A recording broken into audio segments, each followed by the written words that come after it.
Imagine waking up, checking your portfolio, and seeing Opendoor's stock exploding more than 20% in a single trading session. You blink twice, refresh your screen, thinking maybe it's a glitch.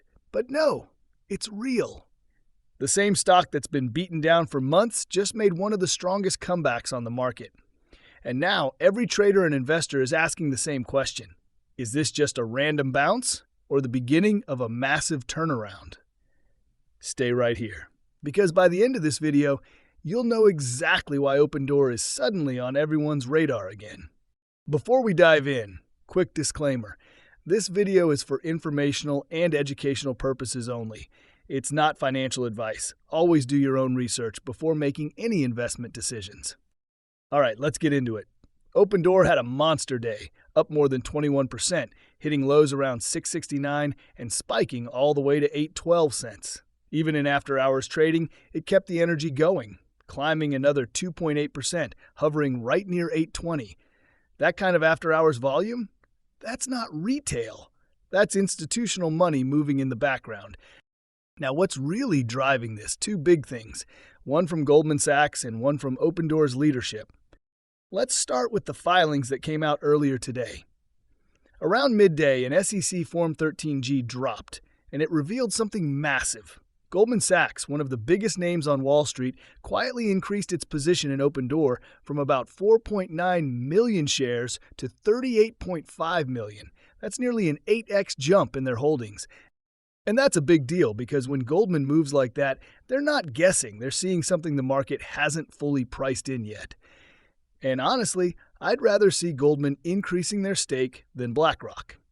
Nothing against BlackRock, but they often buy just to lend shares out. Goldman's buying tends to mean conviction, and that matters. But the day wasn't all bullish headlines. Another SEC filing, a Form 144, showed that one of Opendoor's officers, Sydney, plans to sell around 155,000 shares on November 11th. Some traders see insider selling and panic, but it's really not that deep.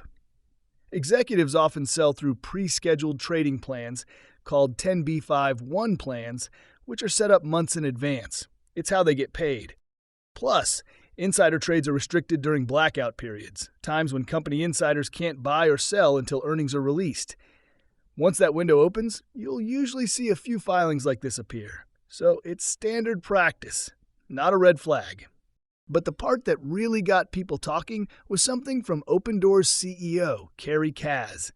A few market watchers online pointed out a social post, reportedly from Kaz, suggesting that her family planned to buy around $1 million worth of Opendoor shares once the blackout period ended.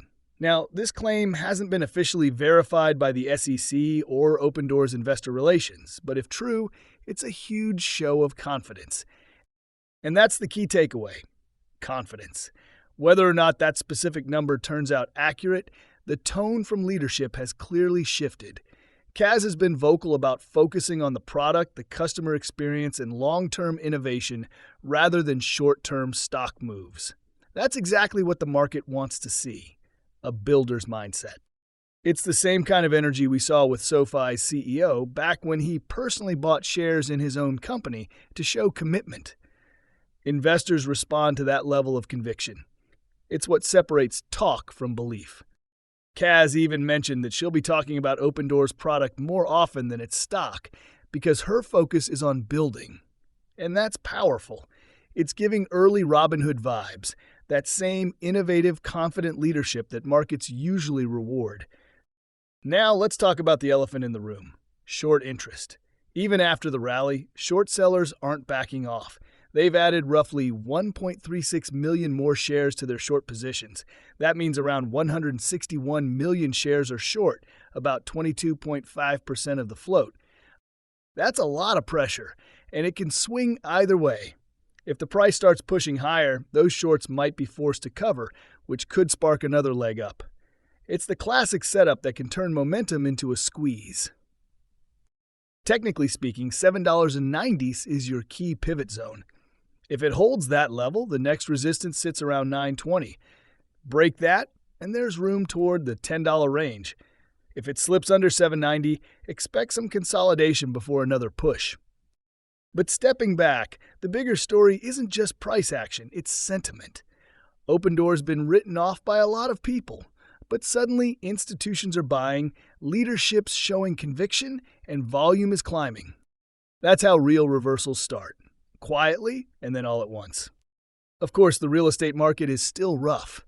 High interest rates, soft demand, and affordability issues haven't gone away. But that's the thing. When everyone's negative, that's often where opportunity hides. So maybe, just maybe, this is the early sign of a company that's finally found its floor. Let me know what you think. Is this the start of something bigger for Opendoor, or just a short-term spike before another pullback? And remember, when institutions start loading up and leadership sounds confident, it's usually worth paying attention. Thanks for watching. Stay smart, stay safe, and I'll catch you in the next one.